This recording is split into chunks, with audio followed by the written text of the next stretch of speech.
I'm Hazel, 28 years old, and my life changed forever during what was supposed to be a simple family vacation to Colorado. What my family thought would be a hilarious prank, abandoning me at a gas station in Wyoming, became the unexpected catalyst for my entire future. Let's see if she can make it back on her own. They laughed as they drove away. But I never did come back. Not for 16 years. The family that left me stranded that day eventually found me, but by then, I wasn't the same person they'd abandoned.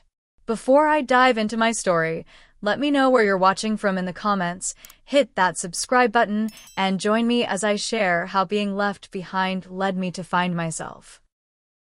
Growing up in the Reynolds household meant developing thick skin from an early age. My parents, Barbara and Richard, believed that toughening up their children through jokes was somehow character building. My brothers Brett and Craig followed their example perfectly, creating a family dynamic where someone always had to be the target, and that someone was usually me.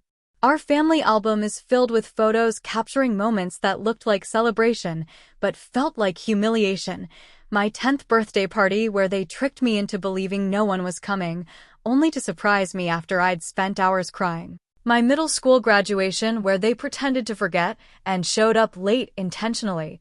High school prom night when they told my date the wrong address. Every incident was followed by the same chorus. Can't you take a joke, Hazel? We're just having fun. Mom was more subtle with her cruelty.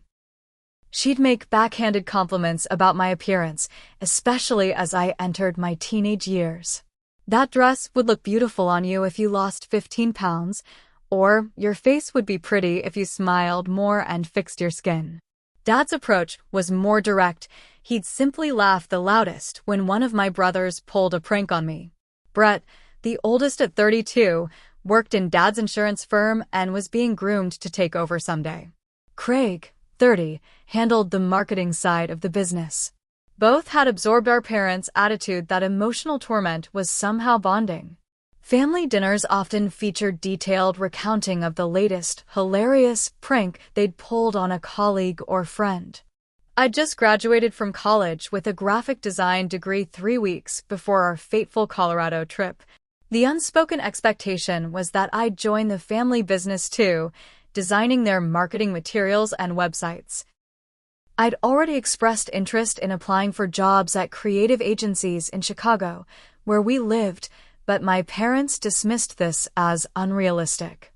You can do your little art projects for the company, Mom had said during my graduation dinner. It'll be so much more stable than trying to make it on your own. Financial reality made independence difficult. College had left me with student loans, and my parents had strategically kept me dependent, paying for my apartment, but reminding me constantly that this support could disappear if I didn't appreciate them enough. I was working part-time at a local coffee shop, but nowhere near able to support myself fully yet.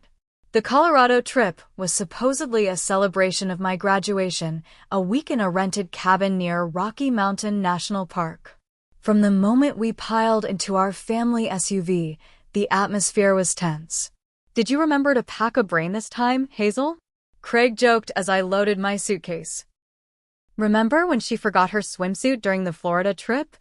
I had been 16 during that trip. They'd refused to stop so I could buy a new one and then mocked me for sitting on the beach fully clothed for 3 days. The first day of driving featured the usual tactics, Brett hiding my phone and watching me panic before finding it in his pocket, Craig eating the lunch I'd packed while I was napping, Dad taking a deliberate detour and blaming my map-reading skills. Small cruelties that I'd learned to expect but still couldn't quite get used to.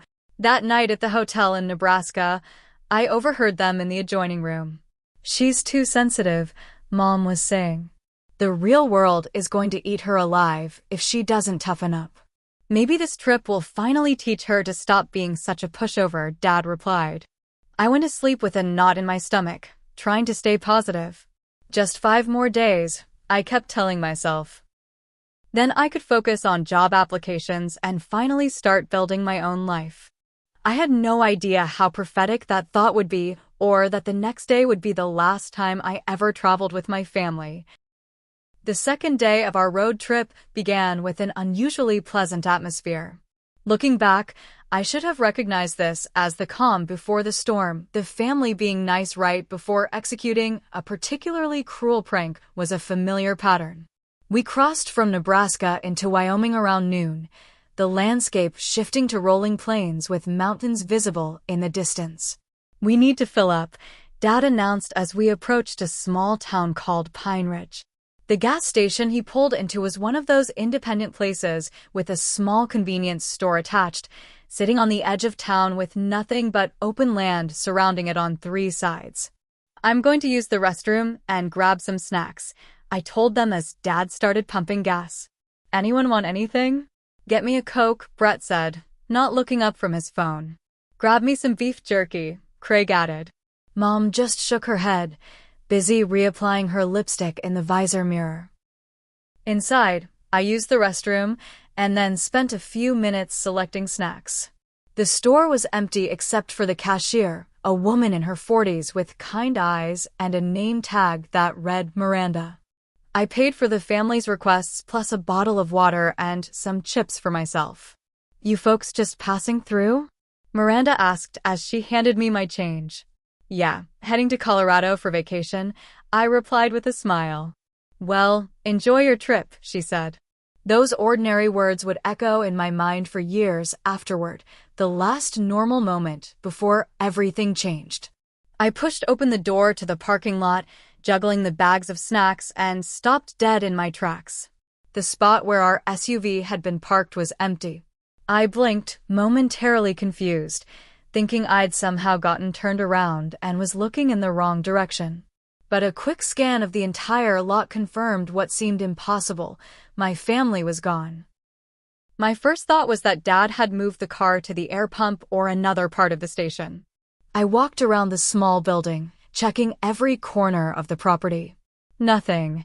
They probably just went up the street to that sandwich place I saw on the way in, I reasoned aloud, though a familiar sick feeling was already forming in my stomach.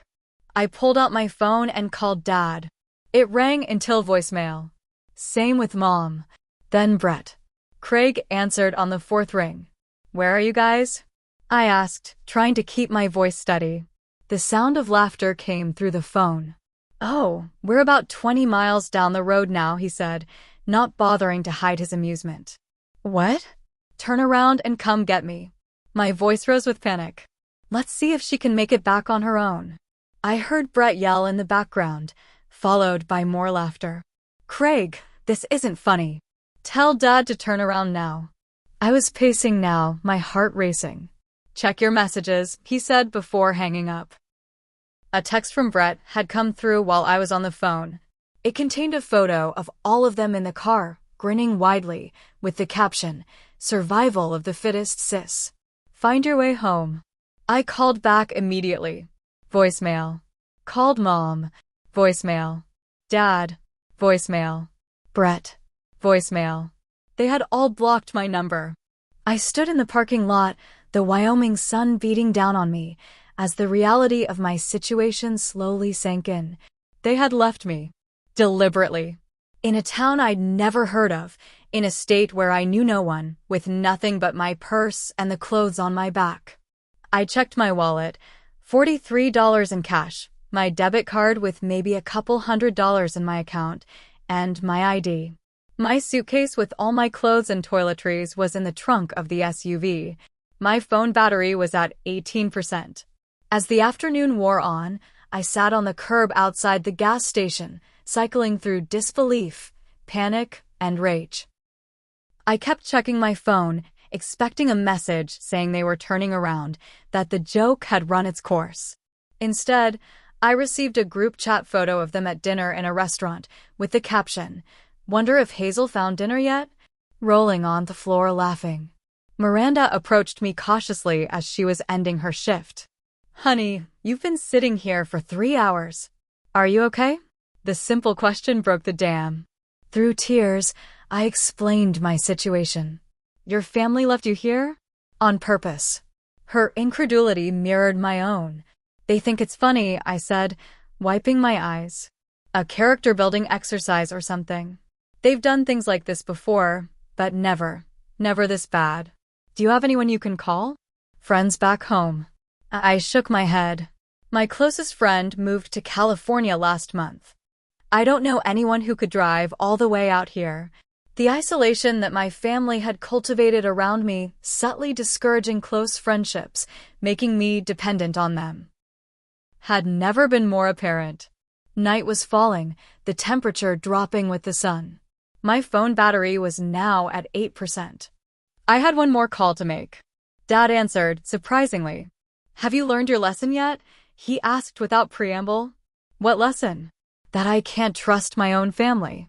My voice was hoarse from crying. Don't be so dramatic. Figure it out yourself. Consider this life training, he said coldly. Call us when you've made it back to Chicago. How am I supposed to do that with no money and nowhere to stay? I demanded. You're a smart girl. Get creative. He hung up. I stared at my phone in disbelief as it displayed one final message from my mother. This is for your own good, Hazel. You need to learn self-reliance. Then my phone died. Miranda had overheard enough. I know someone who rents out a room in her house. Her name's Eleanor. Let me call her for you. As darkness enveloped the small Wyoming town, I realized I had a choice to make. Desperately try to get back to the people who had abandoned me, or take the first step towards something else entirely.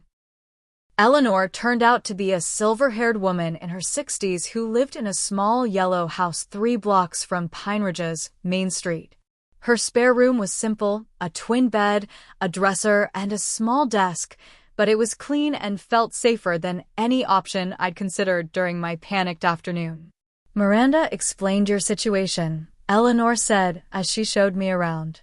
You can stay here tonight, and we'll figure out next steps in the morning. She lent me a nightgown and some basic toiletries. As I lay in the unfamiliar bed that night, I cried until no more tears would come. Part of me still expected to wake up to apologetic texts or missed calls, my family having realized they'd taken things too far. Morning came with no such reprieve. Eleanor let me use her landline to call my parents' number, which I still knew by heart. No answer. I tried the family business line. The receptionist said my parents and brothers were in a meeting and took a message. They never called back. I need to charge my phone and check my bank account, I told Eleanor over the simple breakfast she'd prepared. I need to figure out how to get back to Chicago. But when I finally got my phone working again, the messages that awaited me only confirmed what I was beginning to accept. This joke wasn't ending anytime soon. Day 2 of Hazel's great adventure. Read a text from Brett, accompanied by a photo of them hiking in Colorado. Have you started hitchhiking yet? From Craig. And most devastating, from my father, called your apartment manager. Rent's not being paid while you're figuring this out. Consider it motivation. My mother had added, this is what tough love looks like, honey. You'll think of someday. I checked my bank account.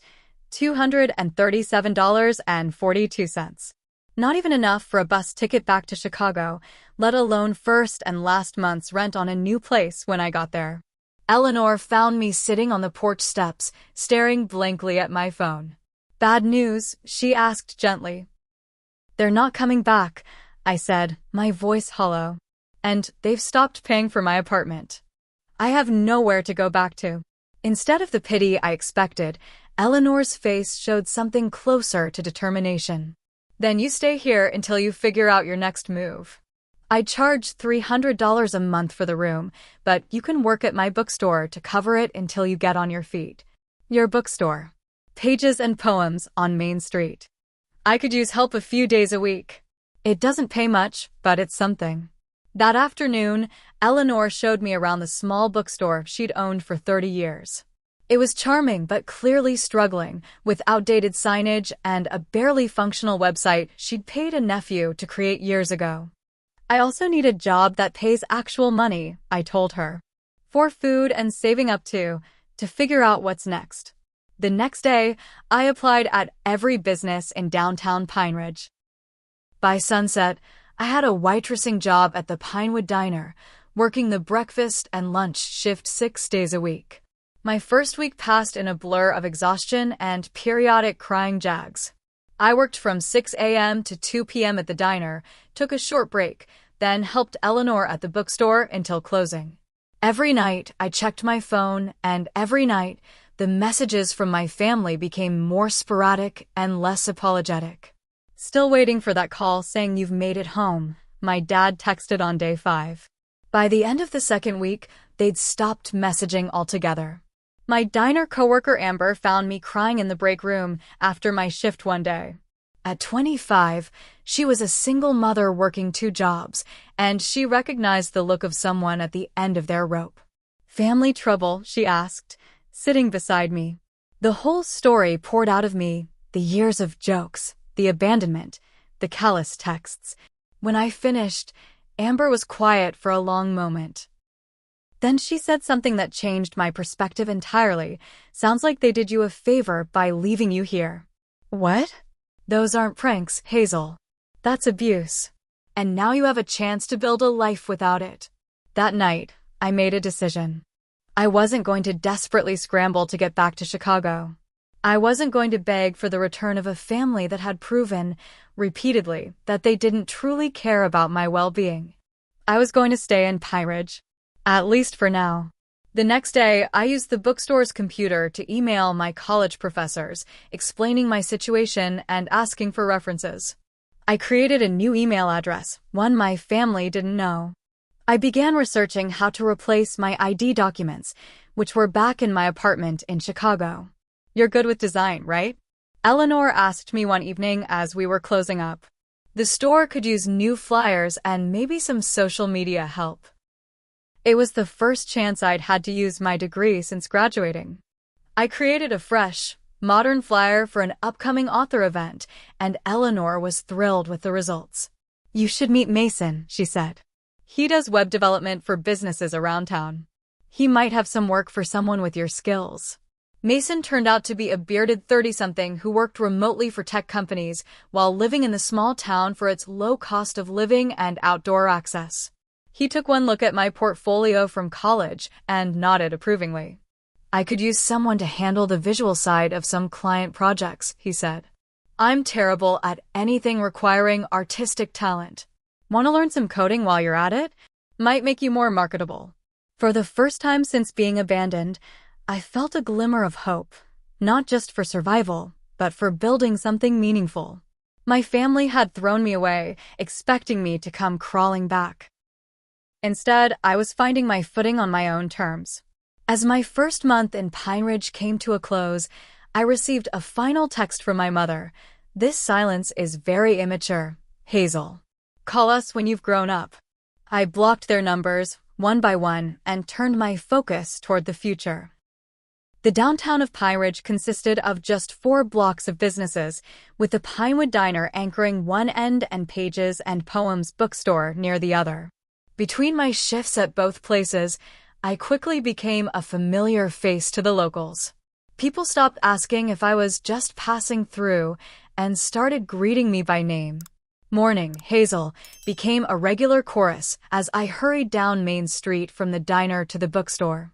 Eleanor's bookstore website was my first real project. Working evenings with Mason's guidance, I rebuilt it from scratch, adding an online ordering system and a clean, modern design that highlighted upcoming events and local author spotlights. "This is incredible," Eleanor said when I revealed the finished site. "Business is up 15% since you put those event posters in the window, and this will help even more." Mason was equally impressed. "You've got a natural talent for UI design," he told me after our 3rd coding session. "You're picking this up faster than most of my clients ever do." At the diner, Amber introduced me to her circle of friends, other young people who had either grown up in Pine Ridge or landed there seeking affordable living and a close community. For the first time in my life, I was making genuine connections with people who seemed to like me for who I was, not what I could do for them or how I could entertain them at my expense. During my 2nd month in town, I received an email from my Chicago landlord asking about my plans for my belongings. I'd missed 2 months of rent, and they needed to clear the apartment. "I can't afford to come get anything," I wrote back. "Please donate whatever's useful and dispose of the rest." It was a painful email to send, surrendering the physical remnants of my previous life, but also strangely liberating. The possessions my family had given me over the years had always come with strings attached, with reminders of how grateful I should be. Starting fresh meant freedom from those constant debts of gratitude. Mason connected me with a small business owner in a neighboring town who needed logo design and marketing materials. It was my first freelance client, and though the pay was modest, the sense of accomplishment was enormous. "You should think about building this into something real," Mason suggested over coffee one morning. "There's no decent design agency within 100 miles, and these small businesses need the help. They're all trying to establish online presences without the skills to do it properly." The idea took root. By my third month in Pine Ridge, I had 3 regular freelance clients alongside my work at the diner and bookstore. I'd saved enough to move out of Eleanor's spare room and into a tiny studio apartment above the hardware store on Main Street. It was barely 400 square feet, but it was mine, the first space I'd ever had that wasn't contingent on my family's approval. The morning I moved in, I bought a small potted succulent as a housewarming gift to myself. "This is the first day of your new life," I told myself as I placed it on the windowsill. No more looking back. That same afternoon, my phone rang with an unfamiliar Chicago number. Thinking it might be about my old apartment, I answered. "Hazel? It's Brett. Don't hang up." My hand tightened around the phone. "What do you want?" "We're worried about you," he said, his voice uncharacteristically serious. "It's been 3 months. The joke's over." "Where are you?" "Joke." The word ignited something in me. "You abandoned me in another state with no money and no way home. You cut off my apartment." "That's not a joke. That's cruelty." "Come on, we thought you'd find a way back within a week. When you didn't call, we figured you were just being stubborn." "I'm not coming back, Brett," I said firmly. "I've started over. Don't be ridiculous." "What are you doing for money? Where are you living?" The familiar condescension in his voice strengthened my resolve. "I have a job. 2, actually. Plus freelance design clients. I have my own apartment. I'm doing fine without any of you." There was a long pause. "Mom and Dad want to talk to you." "I don't want to talk to them. Or you. Don't call me again." I hung up and immediately blocked the number. Then I sat on my new secondhand couch and shook with a mixture of anger and pride. They had expected me to fail, to beg for rescue. Instead, I was building something they had never believed I could. Over the next few months, they tried reaching me through various means: emails from new addresses, calls from different numbers, even a letter to the diner after someone apparently told them where I worked. I ignored them all. By the 6-month mark, I had built enough of a client base to quit the diner and focus entirely on design work and helping Eleanor with the bookstore. Mason and I had developed a business partnership of sorts, with him handling web development and me managing design for joint clients. "You know what you should do?" Mason said one evening as we finished a client project. "Register a business name. Make this official." The next day, I filed paperwork for New Horizon Design Studio. As my first year in Pine Ridge approached, I found myself reflecting on how completely my life had transformed. The scared, stranded young woman crying outside a gas station was now a business owner with friends, colleagues, and a community that valued her. The family that had discarded me had inadvertently given me the push I needed to discover my own strength. When Eleanor hosted a small gathering at the bookstore to celebrate the 1-year anniversary of my redesigned website, and, privately, my year in Pine Ridge, I looked around at the faces of people who had become my chosen family. Amber with her young son, Mason, the regular bookstore customers who had become friends, even Miranda from the gas station, and realized I had built something my biological family had never given me. A circle of genuine connection, based on mutual respect rather than power and humiliation. To new beginnings, Eleanor toasted, raising her glass of sparkling cider. And to finding home, I added, in the place you least expected. 2 years after being abandoned in Pine Ridge, my design business had grown enough that I occasionally traveled to meet with larger clients in nearby cities. It was during one such trip to Denver that my carefully constructed new life collided with the past I'd been avoiding. I was sitting in a coffee shop near the 16th Street Mall, preparing for a client meeting, when a familiar voice cut through the ambient noise. "Hazel? Is that you?" I looked up to see my brother Brett standing 3 feet away, his expression a mixture of shock and disbelief. He was dressed in a business suit, clearly in Denver for work himself. "Brett." My voice came out steadier than I felt. "Holy shit, it is you." He pulled out the chair across from me and sat down without asking. "We've been looking for you for over a year." "I wasn't lost," I replied, closing my laptop. "I chose to stay away." Brett looked me over, taking in my professional attire, the portfolio beside my computer, the confidence I now carried. "You look different." "I am different." I took a sip of my coffee to hide the trembling in my hands. "What are you doing in Denver?" "Insurance conference. Dad and I are presenting tomorrow." He leaned forward. "Hazel, you need to come home. This has gone on long enough. This isn't a standoff, Brett. This is my life now. I have a business, clients, friends." "In Wyoming?" He scoffed. "Come on." "Yes, in Wyoming." The familiar dismissal in his tone rekindled old anger. "The place you all left me for dead." "Don't be so dramatic. We knew you had your phone and money."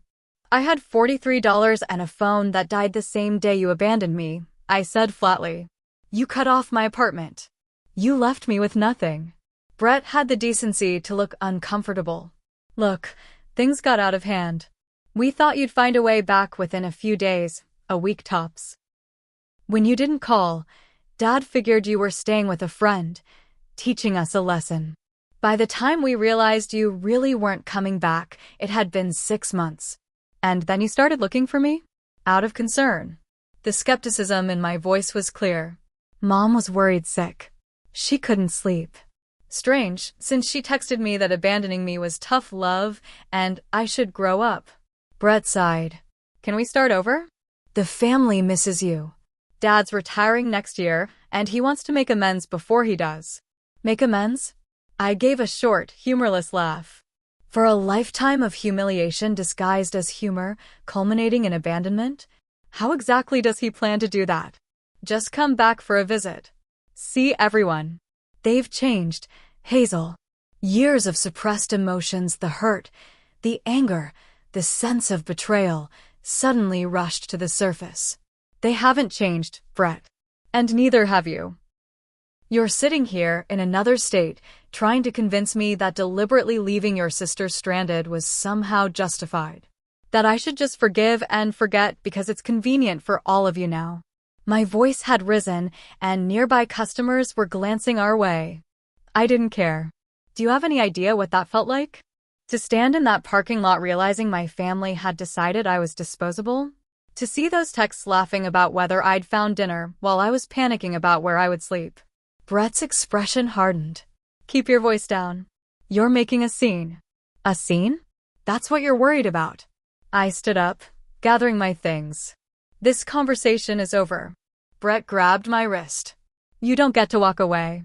The family has been worried sick. Do you know what people think happened to you? There are rumors you had a breakdown, that you're living on the streets. Is that what you want people to think?" I yanked my arm free. "I don't care what people think. I care about building a life where I'm not constantly belittled and manipulated by the people who are supposed to love me." "You always were too sensitive," Brett snapped, his friendly facade crumbling. "This is why we had to toughen you up. You fall apart at the slightest criticism." "Criticism?" I was nearly shouting now. "You call abandonment criticism? You call mocking a terrified young woman toughening her up. If you don't come home willingly, I'll tell everyone what really happened," Brett threatened, his voice low. "How you had a meltdown over a simple joke and ran away from your family. How you've been hiding out all this time, ignoring your dying father's attempts to reconcile." "Dad is dying?" For a moment, concern overrode my anger. Brett's slight hesitation told me everything. He's not in good health, he amended. You're lying. Again. I shook my head in disgust. Goodbye, Brett. As I walked out of the coffee shop, Brett called after me. This isn't over, Hazel. The family has a right to know where you are. I made it to my rental car before the tears came, not tears of sadness or fear, but of pure rage. The encounter had ripped open wounds I thought had healed, but it had also crystallized something important. I wasn't the one who needed to apologize or make amends. I wasn't the one who had done something unforgivable. I called my client and rescheduled our meeting, then drove straight back to Pine Ridge, my mind racing the entire 3-hour journey. Brett now knew I was in Wyoming. It wouldn't take much for him to figure out which town if he started asking around. The next morning, I went to Eleanor's house and told her everything about the encounter with Brett, his threats, my fears that my family might try to intrude on the life I'd built. They can try, Eleanor said firmly, but this is your home now, Hazel. We've got your back. That afternoon, I gathered my closest friends, Eleanor, Mason, Amber, and a few others, and shared the full story of my family's abuse and abandonment, details I'd kept vague until now. If any of you get calls or questions from people looking for me, now you know the truth, I concluded. These people sound toxic as hell, Amber said, squeezing my hand. We won't let them near you if you don't want to see them. Their support strengthened my resolve. I returned to my apartment and wrote a long email to my parents and brothers, the first contact I'd initiated in 2 years. I'm safe and successful, I wrote. I have built a life without your cruelty and manipulation. I do not want reconciliation. I do not want contact. Any attempt to force yourselves back into my life will be met with legal action. This is not negotiable. I hit send, then blocked their email addresses once more. That night, lying awake in my apartment, I realized that the encounter with Brett, painful as it had been, had given me something valuable: certainty. There was no doubt left, no lingering question of whether I had overreacted or whether my family might have changed. They were exactly who they had always been. And so was I, except now I was stronger. Strong enough to walk away from toxicity, even when it came from the people who were supposed to love me most. Strong enough to build a life on my own terms. The next morning, I woke up with a sense of clarity I hadn't felt since the day I was abandoned. I opened my laptop and began designing a new logo for New Horizon Design Studio, one that symbolized not just a business, but a personal transformation. I was no longer defined by what had been done to me, but by what I had created from the ruins. 5 years after the day my family abandoned me in Wyoming, I stood in the newly expanded offices of New Horizon Design Agency, watching as my team of 10 employees collaborated on projects for clients across 3 states. What had begun as a desperate need to survive had evolved into a thriving business that specialized in branding and digital presence for small to mid-sized companies throughout the Mountain West region. Our offices occupied the entire second floor of a renovated historic building on Pine Ridge's Main Street, a far cry from my early days working from a corner of Eleanor's bookstore. The exposed brick walls displayed framed examples of our best work, and the large windows overlooked the town that had become my true home. The Denver client just signed off on the final designs, announced Megan, my first full-time hire and now creative director. They want to talk about Phase 2 next month. That's our 3rd major contract this quarter, I replied, unable to keep the pride from my voice. Schedule the meeting and let's start brainstorming expanded services we can offer them. My phone buzzed with a text from Sam, the community college professor I'd been dating for the past 2 years. We'd met when he came into Pages and Poems looking for books on local history for a course he was teaching. Eleanor had introduced us, and after months of friendly conversations that gradually deepened into something more, we'd become inseparable. Dinner at 7? I'm cooking that pasta you like, his message read. Can't wait. Bringing dessert, I replied. At 33, I had built a life that felt authentic and meaningful. My closest friends had become family. Eleanor was like the supportive mother I'd never had, and Amber's son Tyler called me Auntie Hazel. Mason and I had developed a professional partnership that complemented both our skills, with our businesses often collaborating on larger projects. 3 months earlier, Sam and I had purchased a small house together on the edge of town, a charming craftsman with a studio space where I could work from home when I wanted to, and a garden that was slowly taking shape under our inexperienced but enthusiastic care. I was locking up the office that evening when my phone rang with an unfamiliar number. Normally, I would let unknown calls go to voicemail, but we had several new client prospects, so I answered. "Is this Hazel Reynolds of New Horizon Design?" a woman's voice asked. "Yes, it is. How can I help you?" "My name is Jennifer Atkins. I'm an editor at Business West magazine. We're doing a feature on women entrepreneurs who've built successful businesses in unexpected places.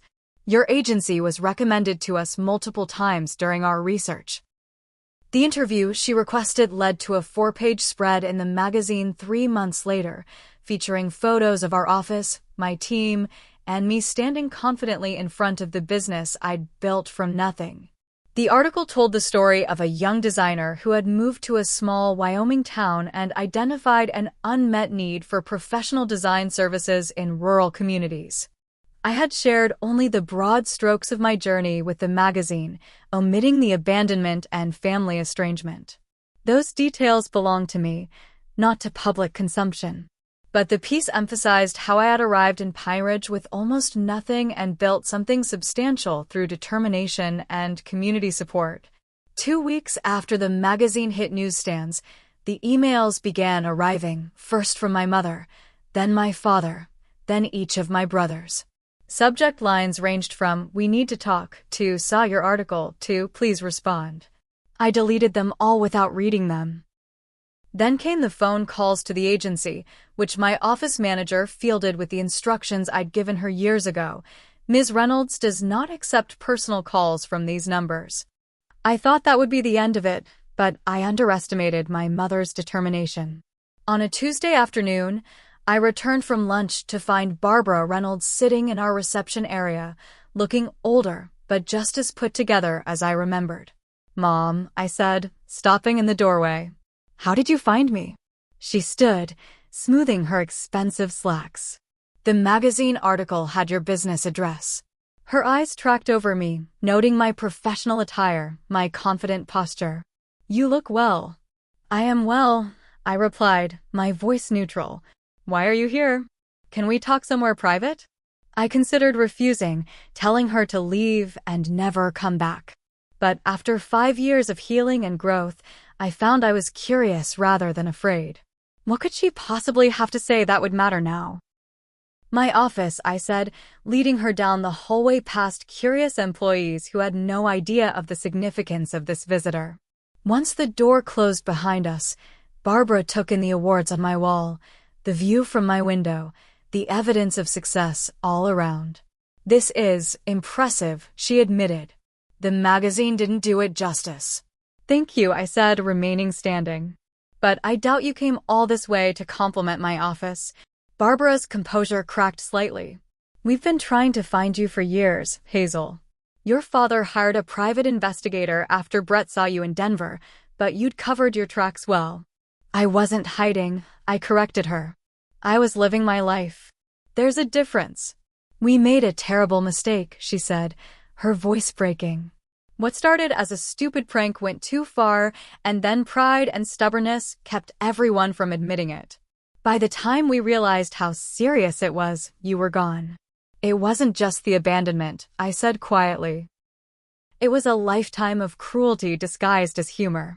It was teaching me that love meant enduring humiliation.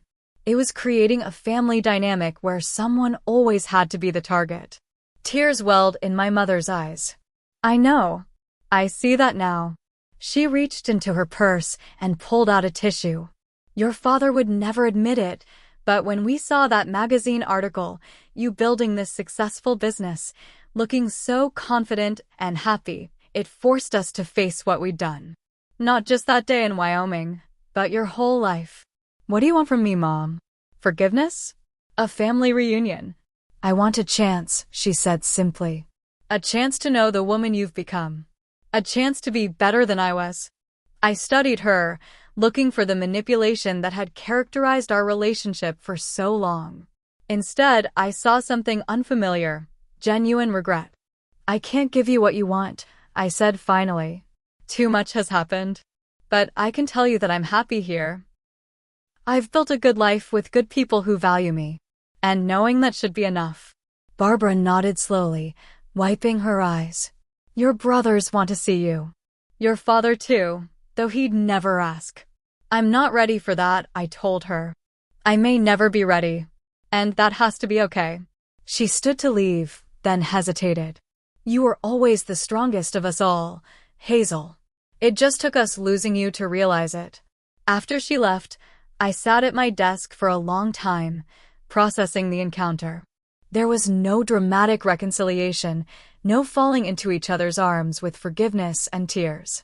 Just the beginning of a recognition that the past couldn't be undone, but perhaps it could be acknowledged. That evening, as Sam and I sat on our porch watching the sunset, I told him about my mother's visit. How do you feel about it? He asked, his arm around my shoulders. Surprisingly peaceful, I replied.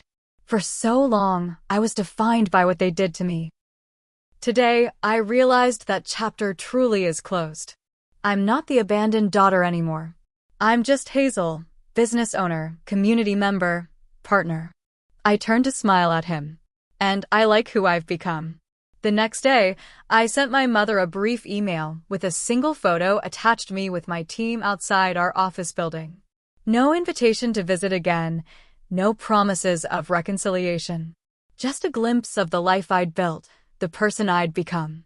It was all I was ready to give, and for the first time in my life, that felt like enough. 16 years after being abandoned at that Wyoming gas station, I stood in my kitchen, staring at a certified letter that had just arrived. The return address was from a law firm in Chicago that I didn't recognize. With a sense of trepidation, I opened it. Dear Ms. Reynolds, it began. We represent the estate of Richard and Barbara Reynolds.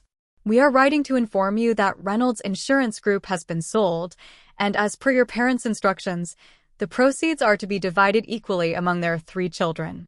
I sat down at the counter, my legs suddenly unsteady. The letter continued with legal details and a request for contact to arrange the transfer of funds, a substantial amount, according to the preliminary figures included. Sam found me still sitting there 10 minutes later when he came home from work. What's wrong? He asked, setting down his briefcase. My parents sold the family business, I said, passing him the letter. They're splitting the money between Brett, Craig, and me. Sam read quickly, his eyebrows rising at the amount. That's unexpected. There's more, I said, holding up an envelope that had been enclosed with the legal documents. A personal letter from my mother. I hadn't opened it yet, unsure if I wanted to know what it contained. In the years since Barbara's visit to my office, our contact had been minimal, occasional emails, a Christmas card once or twice. I had maintained firm boundaries, rebuffing attempts at deeper reconciliation while acknowledging the small steps toward change I had observed. Do you want me to leave you alone to read it? Sam asked. I shook my head. Stay, please. The letter inside was handwritten on my mother's personal stationery. Dear Hazel, it read, by the time you receive this, the sale of the business will be complete. Your father has finally retired, somewhat against his will, as his health isn't what it once was. We've decided to move to Arizona for the climate. Before we leave Chicago, we're hosting a family gathering at the house. Brett and Craig will both be there with their families. Brett has 3 children now that you've never met. Craig got married last year. I know you've kept your distance, and I understand why. But things have changed, Hazel. Your father may not say it in so many words, but the decision to include you equally in the proceeds from the business sale was his. He recognizes, in his way, the gravity of what happened all those years ago. We would very much like you to attend the gathering next month. No pressure, no expectations. Just a chance to close old chapters before new ones begin. With love, Mom. She had included the date, time, and address, along with her cell phone number. I folded the letter carefully and slid it back into the envelope. "Are you going to go?" Sam asked gently. "I don't know," I admitted. Part of me wants to see what 16 years has done to all of them. Another part thinks it's better to leave the past in the past. Over the next few days, I found myself thinking about the invitation constantly. New Horizon Design was thriving, with offices now in 3 states. Sam and I had been married for 8 years, with twin daughters who had just turned 6. My life in Wyoming was rich and fulfilling, built on genuine connections and mutual respect. Did I want to risk reopening old wounds? Did I want my daughters to know the family that had discarded their mother so carelessly? What would you tell Lily and Emma if they asked why they've never met your parents? Sam asked one night as we discussed the invitation again. It was a fair question. Our daughters knew about Sam's family, who visited a couple times a year from Montana. They had asked about my family occasionally, and I'd always given vague answers about them living far away.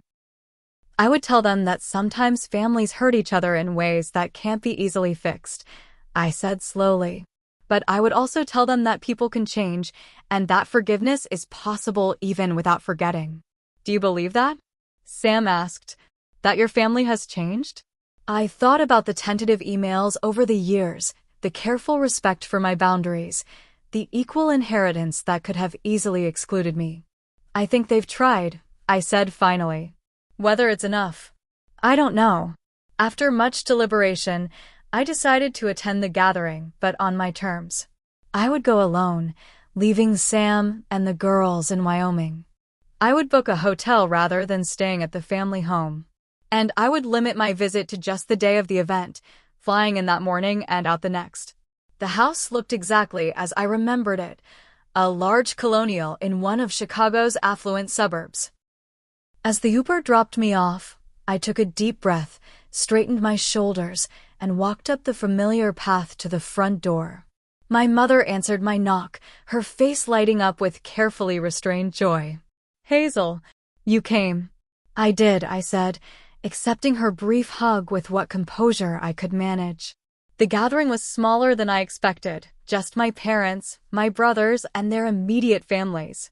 Brett's 3 children raced around the backyard while Craig's wife, Allison, helped my mother bring food to the patio table. My father stood when I entered the backyard, looking much older than I remembered. The confident, sometimes cruel man who had dominated my childhood seemed diminished somehow, his frame thinner, his movements more careful. "Hazel," he said, his voice gruff with emotion he'd never been comfortable showing. "Dad," I replied with a nod. The initial awkwardness gradually eased as the afternoon progressed. Brett's children, curious about their aunt who had lived in the mountains, peppered me with questions about Wyoming. Craig, more subdued than I remembered, asked thoughtful questions about my business. No one mentioned the abandonment directly, but it hung in the air between us, the unspoken reason for our 16-year separation. After dinner, as the sky began to darken, my father asked if I would join him in his study, once a forbidden territory where he conducted business and family disciplinary conversations. "I'm not good at this," he began once we were seated, "but I owe you an apology, Hazel. What we did, what I allowed to happen, it was unforgivable." I studied him, this man who had shaped so much of my early life through fear and criticism. "Why did you do it?"